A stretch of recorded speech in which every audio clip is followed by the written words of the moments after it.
जर्रे जर्रे में है भगवान। भक्त प्रहलाद ने कह दिया मेरा भगवान खंबे में है, क्या प्रकट नहीं हुई? भगवान को प्रकट होना।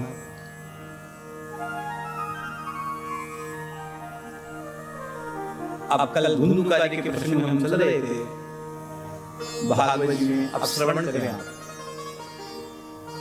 मन लगा कर कथा श्रवण करें, बहुत प्यारी कथा है। आज आगे की व्यवस्था अच्छी की है। कल कुर्सी ज्यादा थी, आज कुर्सी बहुत पीछे थी। आज आगे वाले आराम से। अरे वाह,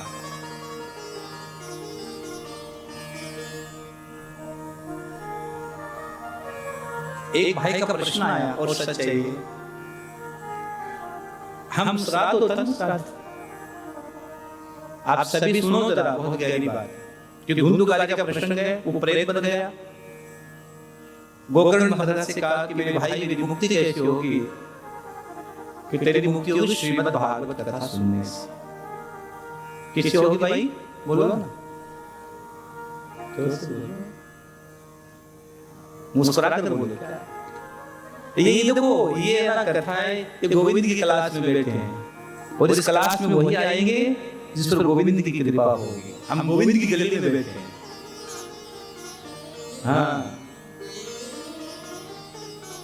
गोविंद की गली में, शेठ की गली में बैठे।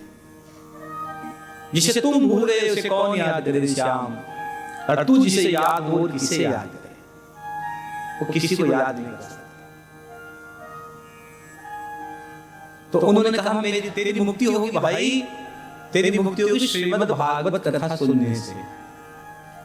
जीव की मुक्ति श्रीमद् भागवत कथा सुनकर होती है, ये सच है, भागवत कहती है।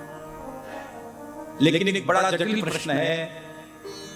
एक भाई ने, मैं गया जी में था, एक भाई ने मुझसे पूछा था कि महाराज जी अगर 4 भाई है तो चारों भाइयों को श्राद्ध करने का अधिकार है क्या? बड़ा भाई श्राद्ध करे तो चले?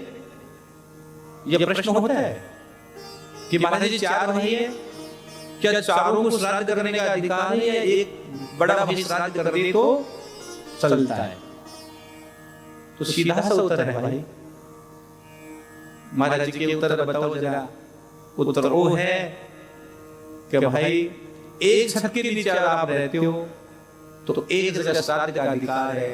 अगर 4 छत बना रखी है तो चारों भाइयों को श्राद्ध का पूरा अधिकार है। क्यों महाराज जी? बड़ा चलेगा नहीं भाई, चारों ने मां का दूध पिया है, मां ने चारों को दूध पिलाया है, तो चारों को पूरा अधिकार है। चारों को अधिकार है। अब एक प्रश्न और आया कि महाराज जी श्राद्ध पक्ष में हम श्राद्ध समय 4 जगह ग्रास निकालते हैं।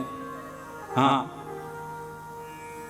ब्राह्मण को भोजन करवाते हैं, गाय को भोजन करवाते हैं, स्वान कुत्ते को भोजन करवाते हैं, और कव्य कागा को भोजन करवाते हैं ना।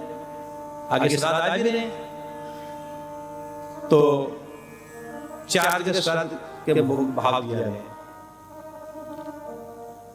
तो किसको देने से कितना प्रतिशत हमारे पितरों को, हमारे पूर्वजों को अधिकार मिलता है, जरा ये बताइए महाराज जी। तो भैया गरुड़ पुराण कहती है, आज बाबू जी की पुण्यतिथि है इसलिए मैं इस बात को चक्कर को उठा रहा हूं कि गरुड़ पुराण कहती है कि ब्राह्मण को भोजन करवाते हो तो आपके पितरों को 50% भाग मिलता है।